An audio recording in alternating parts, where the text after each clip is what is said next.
Bonjour les amis, j'espère que vous allez bien. C'est même pas bien que je souhaite que vous allez. Je souhaite que vous allez mieux, de mieux en mieux, et ce n'est que le début.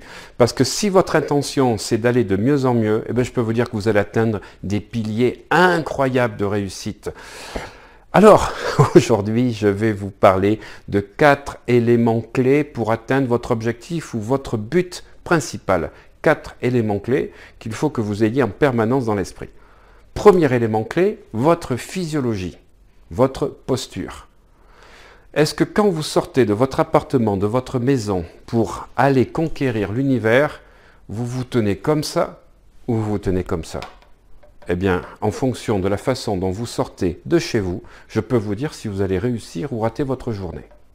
Gardez ceci à l'esprit, que quand vous êtes comme ceci, le subconscient retrouve toutes les situations dans lesquelles vous teniez comme ceci, et c'est forcément dans des scènes où vous avez réussi des choses, vous avez été fier de vous. En plus, on sait au niveau de la neurochimie que lorsque notre nombril remonte un petit peu par rapport à la normale, eh bien, on va stimuler l'hormone de croissance qui est l'hormone du dirigeant, du chef d'entreprise.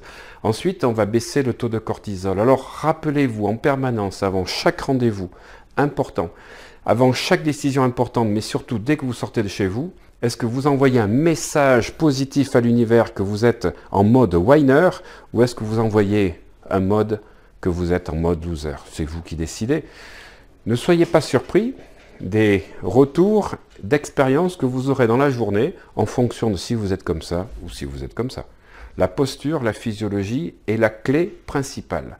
Quand vous serez au téléphone pour un rendez-vous important, est-ce que vous téléphonez avachi dans votre canapé ou est-ce que vous tenez droit, prêt à conquérir? Eh bien, ça, votre interlocuteur, votre interlocutrice va le sentir de suite. Deuxième facteur important pour la réussite, c'est quelles sont vos croyances. Voilà. Est-ce que vous pensez que ce que vous voulez mettre en place est possible? Si vous pensez que c'est possible, vous avez raison. Si vous pensez que ce n'est pas possible, vous avez raison.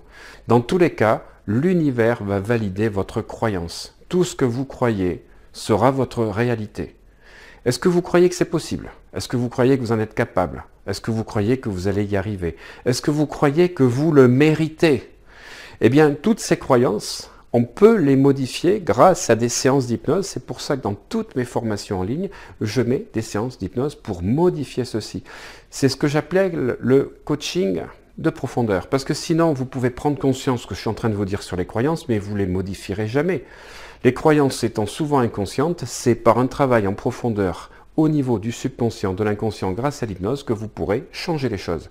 Et si vous voulez avoir des résultats différents, il faudra avoir des comportements différents et ceci, ça se programme dans le subconscient. Troisième élément pour réussir vos objectifs, vos buts principaux, c'est d'aller chercher dans le passé les ressources que vous avez pu développer.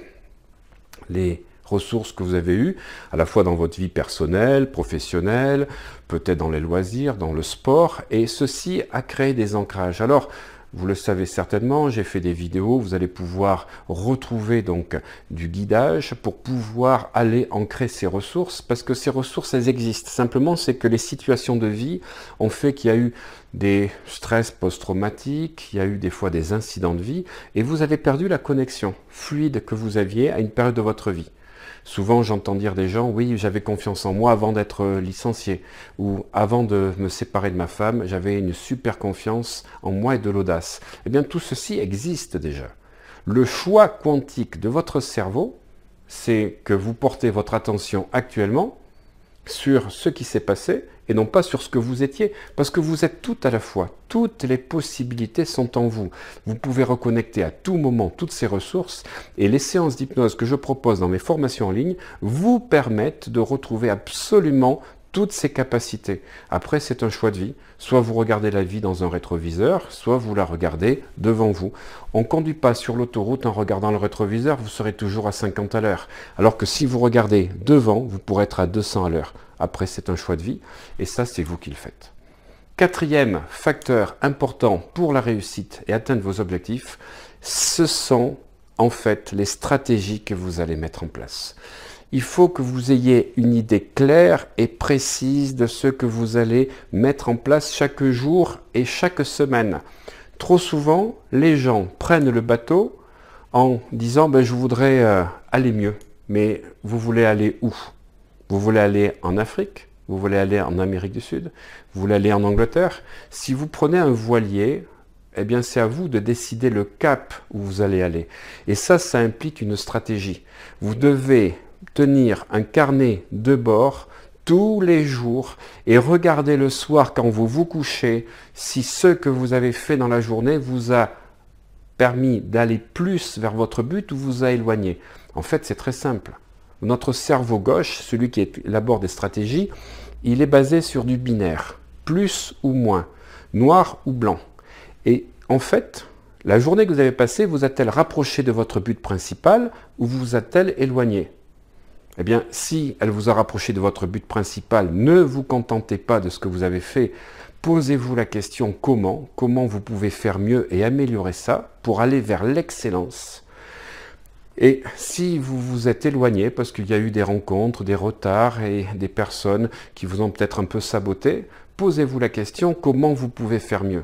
Parce qu'en fait, si des personnes vous ont retardé, vous ont saboté, c'est pas leur faute, c'est parce que vous avez accepté ceci. Alors comment vous allez changer les choses maintenant?